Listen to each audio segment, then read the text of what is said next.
هي متانكيك عاشقة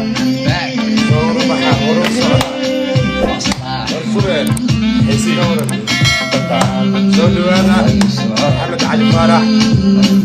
دماتي بقى welcome on board هورو صعدة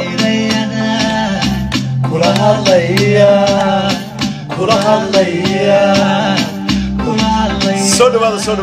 سودوال أنا جوا دي جي سوبر متان ولا صعدان نستحوينه welcome هيا دماتي بسولو هذا ماما شواهر بارقب سولو لينا هي سبيشال نايت عاوز سبيشال نايت هرو صعدة صومالي ويني هرو صعدة سوى الوالد هوري وصعود صومالي هوري وصعود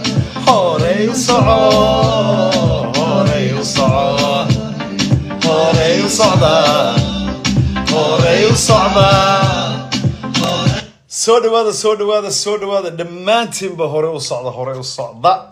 waxaan leenahay dhammaantiinba habeen wanaagsan ku soo dhawaadana Instagram-ka DJ Suber plus friends iyo saaxiibkii qaaliga oo ilaa iyo aan bilaabay wala joognay garabkaygii midig mataan dadka ku cusub Instagram live ka ayaan rabaa inaan ka daba geeyo sababta Instagram live kan u furnay waxa weeye wacyigelin iyo dhiirigelin iyo in bulshadii Soomaalidu meel kasta ay ku sugan tahay iyo shaqo kasta ay qabtaan ama siyaasiyiin ama dhanka entertainment ka dheh ama dhanka sports ka dheh ama dhanka shaqada dheh ee professionalka inay meel ku kulmaan thank you Safa walaalo caawa programku uu shidan programku uu shidan yahay waxaan rabaa number 1 oo inaan aad iyo aad aan ugu soo dhaweeyo maamo Jawahir Barqab haweenka gobolka Banaadir oo dhan maamada matasha iyo mas'uulna ka ah waxaan rabaa ya kale saaxiibkii qaaliga Xasan idinku laakiin oo taqaanaan Armanta oo London inaga soo hadlaya anagu saacad tubanay inkuna wuxuu jiray shiilo culay share buu jiray laakiin Instagram-ka share lama oran karo wax la oran karaa lafta ku yaaciya waxa kale aan soo casmay oo marti inoo ah bilan oo ka hadli doonto xuquuqda insaanka haweenka iyo kufsiga ciyaalka yaryarna waa professional kada wana shaqadeeda ayay ka hadli doontaa saaxiibkii qaaliga all the way from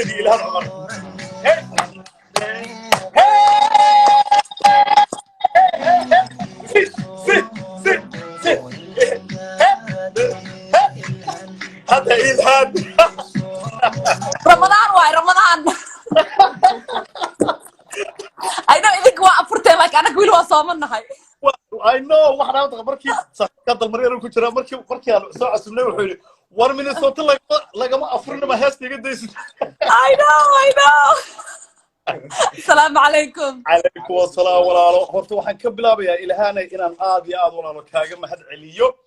shan sida sharaftay aad iga yeesheen nala soo qayb qaadatid Instagram section kan shayga qaaliga labada shay qaaliga bilaadanka la siin karo waxa weeye kalsoonida iyo waqtiga labadaba waan kaaga mahad celinayaa horta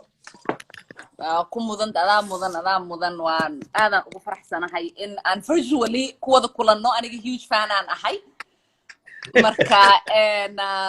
aadan ugu faraxsanahay caawi inaan wada sheekaysano walaalo adam hadda iska leh Washington laga daba geeyo xaaladda Washington iyo weatherka iyo maanta galabta say ahayd Washington waa okay and saad u ogtahay hadde pandemic aan ku jirnaa so shaqadeena kastoo way culusaatay and waxaan isku dayoynaa sidii aan uga hortagi lahayn and pandemiga laakiin also waxaa dib weyn dadka ku soo kordhay oo dhinaca dhaqaalaha marka waxaan ka shaqeynaynay programmo dadka caawinayo and marka negotiations aan weli ku jirnaa insha Allah waxaan rajaynaynaa inaan ku guuleysano oo aan hadda dadka masaakiimiinta aan matalno aan ugu faa'iideyno waqtiga yar aan haysano sidii aan ugu dadaali lahayn. That's beautiful. Anaka Sweden anaka lama dareemayaba inaanu lockdown online wax iskuuladii way noo furan yihiin 50 people baa naloo ogolaaday so we like why not I know hadde population yar aad haysatiin waxaan xasuustaa ilaahay ka taa 10 million baa nahay 5 million hadda waa Minnesota kaliya intay tahay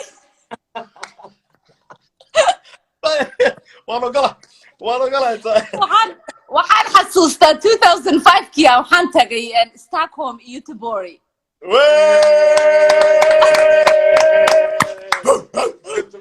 Göteborg magaalada caasimadana waa Stockholm. How did you like it? Ma ka heshay? aadaan uga helay markaasay wiilkayga aan uurkiisaan lahay soo cunugayga labaad 2005kii ahayd. Ingiriiskan soo maray hadda Ingiriiska oo khayli iyo buuq iyo madax dhan igu soo xanuunay. reer UK waa maqlasan waxaan tagay meel oo dadkii oo dhan hadda ay iska qaboobsan yihiin oo firefighter oo qaylinay iyo siren oo police oo yeeray iyo ambulance wax dhan aan la maqlaynin dul iska wada cagaaran dadkii ay iska maskiimiin yihiin. marka ani reer Minnesotaan ahay dadka badankood waa Scandinavian waa Swedish Norwegian ama Denmark ay ka imaadeen ama Finland so marka dadka noocaas ee iska qabooban hadda waan la qabsanay inta Minnesota marka laakiin magaalo capital oo saas quiet u weligay waa tagay isma dhehaynin marka waad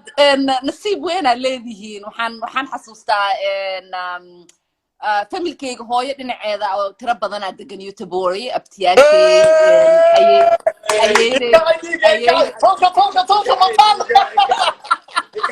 ayayda ilaaha u naxariisto oo markaas nooleed dhammaantood family tiro badan waaye waxaan aadnay vacation wax oo lagu yaqaano waaye dadka reer Sweden in ay family ahaan vacation wada qaataan oo cabinyaal ay ijaartaan marka I think maybe traditionkaasi Minnesota oo cabinska ee meeshaas ay ka keensadeen marka aadaad lucky u tihiin meesha aad joogtiin laakiin isku hal maaha hadde America waxaan nahay 360 or more million people marka lockdown is a different situation. It is wallahi waxaan rabay xagga waxa ka daawanaya dhalinyaro aad iyo aad u badan waxaan xasuustaa shalay markaan commercialka introga videoga aan isma dhiibna give up habeen dhawtalaad ilaahay waxaan ugula jirtay Naciima Joker markaasay say kaadida nooga dhameysaan u qoslaynay ayaa waxay tiri warsan iga daaya annagu waan fahmi weynay show isbay noqotay frozen aan noqoteen waxaan marayay ilhaan xabiibti waxaan marayay hablaha dhalinyaro hadda waxaan ku daawanaya hablihii macaawlaalaha iga yareeraa oo role model ah u tahay hablaha yaryar maxaa odhan lahayd ee raba footstepkaaga inay raacaan horta waxaan ku dhihi lahay is-aamina qofka markii uu rabo meel in uu gaaro ama uu hami leeyahay waxaa koo muhiim ah in uu asiga is-aamino in hamigaasaytii uu fulin karo and then kabacdi waxaa muhiim ah in dadka oo aad la kulmi doontid ay isku jir noqon doonaan dad ku dhahayo waxaanay timo ku suurtagalaayo iyo dad ku dhahayo hore u soco inaad kala baratid qofkii oo daacad ay ka tahay iyo qofkii aynan ka ahayn aad suubsatid saaxiibo iyo circle oo fiican oo adiga ku fududaynayo sidii aad ku noqotid qof oo dhiirigelin leh oo meeshii uu gaari karo and politics waa sport ay dhahaan it's survival of the fittest anybody oo sports ciyaaro wuu fahmi karaa and truly it's about practice right and uh, crafting yourself into being the best that you can be. And then mana politics can I think dumarka way u adag tahay because dadka badanaa ma aaminsana inaana ka leaders aan noqon karno inaan wax maamuli karno in guriga maahine meel kaleete aan kasoo bixi karno badanaa waxaad arkaysaa ragga markii ay dhahaan siyaasi aan noqonaya qof oo weydiinaya male maxaa taqaanaa maxaa og tahay maxaa fahmi kartaa and gabar laakiin you know everybody wuxuu rabaa in uu boqol wax weydiiyo steps uu marsiiyo and then nimanka also expectationadii kaleet way ka kala yaraanayaan waxaa lagu leeyahay walaalka hamiyuu leeyahay waxaan u fududeey kan u suubi kaas u suubi gabadha waxaa laga rabaa iyada wixii oo dhan inay suubiso and then hamigeedina iyada inay gaarto waxbarashada taas waaye wax kasta gabar ay raadsanayso wixii shaqooyinkii dumar ahaan loogu talagalay iyo wixii kaleeta ay rabtay waaye ragga jidadka looga dhaqaajinayaa wax kastoo obstacle ah waa laga leexinayaa so you know I think badanaa dumar haddaan nahay laba choice aan haysanaa soo maaha inaan hamigeena aan raacno oo wixii aan rabno aan noqono ama in aan normal caadi iska dhigno oo ilma aan korsano gurigeena aan joogno qof xaaskiisa aan noqono marka traditionally way nagu adag tahay maskax ahaan in haweeney oo ilma haysato guri maamulanayso guriga banaankiisana hami ay ka yeelato hamigeedana uu yahay hadde hami weyn oo rabto wax weyn inay taariikh meel fiican ay ka gasho marka challenge-gu wuu weyn yahay inaadan waxaas dhag u dhigin oo aad iska fahantid like that's just tradition and you just bulldoze you go for it and you know for me life it's been that way I had children very very young gabadhayda ugu weyn hadda waa almost an adult and I also have a little baby to the jir and you know like life just continues you know you just figure out and hore u soco dadka say dhahaan oo kale you just continue and like dadka waxa ay ku dhahayaan qofkii ku dhahayo shaqadan adeeg ma lagugu talagelin booskaas ma gaari kartid jagadaas ma heli kartid waxaas dhan dhag ha u dhigin because I mean dad anoo kaleetaa jiro oo I shouldn't be meeshaan maanta aan joogo but I'm here because I believed in myself and everyone else did. That's beautiful wallahi. That's laba wax baan ka qaatay ilhaane waxaan ka qaatay believe in yourself iyo have a good circle good real friends yani dad kalsooni ku qabtay. That's beautiful advice. I mean it's timely right I think dadka badanaa waxa qofka oo dadka circle-kaaga ku jiro you think haddii aad iyaga ka tagtid wax ma ku suurtagalaayo and sometimes you have to let things go in order to create more space for others to come in who are going to help you be the best person that you can be. That's beautiful wallah. Ta kale aan ilhaanay walaal aan rabeen ku weydiiyana what inspires you yani what motivates you hadda the shanta Soomaali oo dhan ba proud of you yani hadda caawa xagan mas'uuliyiintii ba ku jira wasiiro xildhibaanin dadkii magac iyo sharaf ku lahaa dan bahdi fanka sportiska Soomaali oo dhan ba matasha maanta difficult hard times no waa haysataa here and there maxaa motivates you adiga maxaa ku motivate gareeya you inspires you every day to go to the work. I know adiga in adiga rooneeda u maleynay Somali English challenge ana wada haysta labadeenaba I'm not in your level yet level ka baan gaarin Somali isticmaashido aan ka xado adiga ya ilaahay I think like motivation meel kasto uu yaala right haddii aad raadsanaysid wax kasto wuxuu ku noqon karaa motivation aniga I think mostly waxaan motivated aan ka ahay like ciyaalkayga I know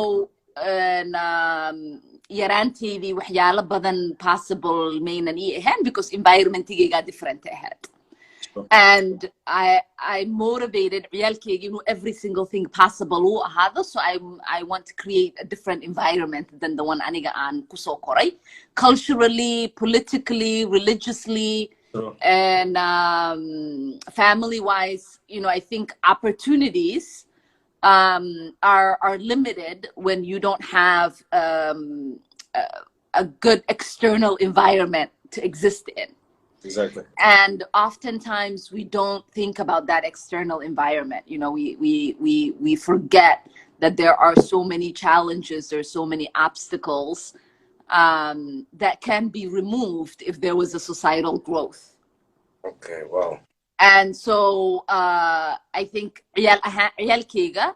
waxaan politics ugu jiraa for them and other ciyaalka oo iyagoo kaleeta la mid ah. And so I can create, you know, social, economic, and environmental equality, so they can exist in a better environment than me. I think badana dhibaatooyinka badan aan la kulmo really is out of that motivation, because ma aaminsani like waqti badan inaan haysano, right? waxaan aaminsanahay waqtigeen aad u yar yahay to be impactful. And so dadka badanaa waxay aaminsan yihiin like 10 sano iska sug, 20 sano iska sug, and then eventually you'll get somewhere. And I think, you know, like ciyaalkayga time ma haystaan, ciyaalka kale adduunyada ku nool time ma haystaan, so we do what we can today, as much as we can, so there's a better environment for the them, generation. you know? Yeah. waan ogahay inaan waqti hayn. saddexdeedii su'aalood back to back. Favorite food? Favorite food, bariis iyo hilib ari. Yes. Yes. Very Somali that way. Moss laan, like, and I'm not a fan of moss. Here we go. A Somali household without banana. Maaha Somali. ciyaalkayga actually like Somali DNA ga waa very interesting, because wax kasta waxay rabaan Somali inay moss inay ku cunaan. I don't know meel ay ka keeneen, because aniga moss ma cuni. That's beautiful. So they're very strong Somali DNA. That's a very wallahi. Hey, McDonald's, I'm a Burger King. McDonald's. Fries score is excellent. Mercedes, I'm a BMW. None. I don't like flashy things. gaariyaasha jarmalka waa ka soo horjeedaa obviously. Very simple girl. waan ogolahay taasa. iyo baan rabay walaalo su-aashan cid kastoo aan ku soo xidhaa, maxaad uga tegaysaa fariin kunamaanka kuna hadda ku daawanaya iyo kuwa gadaalba kaa daawan doonaa oo fursad bay hadda haystaan inay ku wada arkaan dhammaantoodba? I mean, laba fariin aan uga tegi lahay. Mid ku saabsan pandemic-aanayd hadda aan ku jirno. You know, dad waxaa jiro oo nasiib leh adiga meesha joogtid oo kaleeta joogo, oo dhaqdhaqaaqooda uusan ka xayirmin, oo noloshoodii sidii caadiga u wadan lahaayeen. Wadamo dad aqli ay leeyihiin ay rangareynayaan ama madaxweyne ay u yihiin ku nool. And then dad anagoo kaleeta ah oo you know, madaxweyne aan science iyo waxba aanan aaminsanayn uu madaxweyne u yahay. And I want dadka labada dhinacba ay ku nool yihiin in mid ay xasuustaan in anaga oo dhan hal adduunya aan ku wada nool nahay, right? And kulligeen connected aan nahay. So adiga whatever maanta aad haysatid, qof walaalka ayaanan haysanin, and qof walaalka maanta wuxuu haysto inaan adiga haysanina laga yaabaa. And that's okay. And the best thing we can do is wish the best for everyone else. In aan ku fikirno like globally, maxaan dadka ku taakuleen karnaa, maxaan qaban karnaa, and sen qof kaleete booskiisa isku dhigi karnaa oo aan ugu fikiri karnaa dhibaatada haysato ama you know, situation uu ku nool yahay. And I think that makes us a better global citizen. If we're worried about others, we become better global citizens. And then I think secondly, because waxaa tiri dhalinyaro yaryar oo badan aan na fiirsanayaan, and I think this is just message ahaan Soomaalida. waxaan badanaa ilownaa Soomaali haddii aan nahay in kulligeena aan hal family nahay qof kasta oo Soomaali ah wixii dheefkana waa isla share garaynaa dhibaatadana waa isla share garaynaa so maanta Ilhaan Cumar haddii ay tahay congresswoman adduunyada oo dhan waxay qof Soomaali kasta ay arkaan waxa laga yaabaa inay jidka joojiyaan ay dhahaan Ilhaan ma taqaanaa Ilhaan congresswoman waa qof walaalkeen maanta haddii dhibaato uu geysto ama uu dambi galo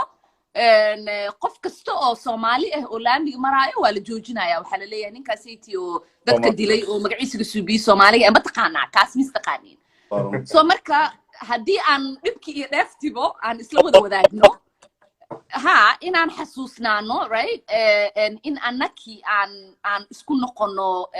family oo isku safeguard gareeyo right oo iyagii is og oo dareensan aniga maanta wax kasta aan meel kasta aan gaaro walaalkii xumaantiisa ima dhaafayso aan dhibaato kasta aan leeyahay walaalkii sharaftiisa aan ku xiisan karaa ha so markii aan wadankeena ka fikireyno markii aan ka fikireyno dadkeena diasporada ku nool markii aan ka fikireyno walaalaheena nasiibka leh oo aniga oo kaleete meel fog gaaray ama wax noqday markii aan ka fikireyno dadkeena dhibaataysan oo ama xabsi ku jiro ama daroogo iyo addiction la struggle garaynayo in aan xasuusnaano qof Soomaali xumaantiisa markii aan sheegno in kulligeen xumaanteena aan sheegno Soomaali